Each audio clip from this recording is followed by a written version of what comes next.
तुम्हें बच्चों की याद नहीं आती? हाँ आती है बहुत ज्यादा, तभी तो मारदीन जाता हूँ।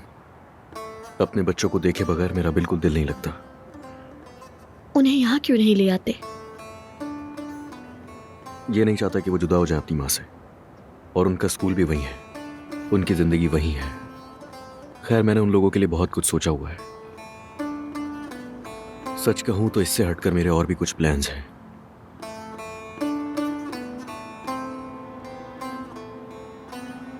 मैं तुम्हें बाप के तौर पे तसव्वुर नहीं कर सकती।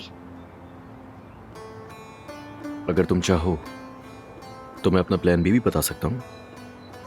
फिर तुम उसके बाद देखना कि मैं किस किस्म का बाप बनता हूं।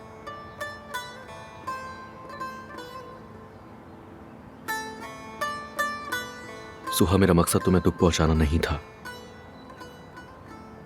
ये तो मेरा ख्वाब था और यही सच है, क्योंकि मैं तुम्हारे साथ बच्चा चाहता हूं सुहा।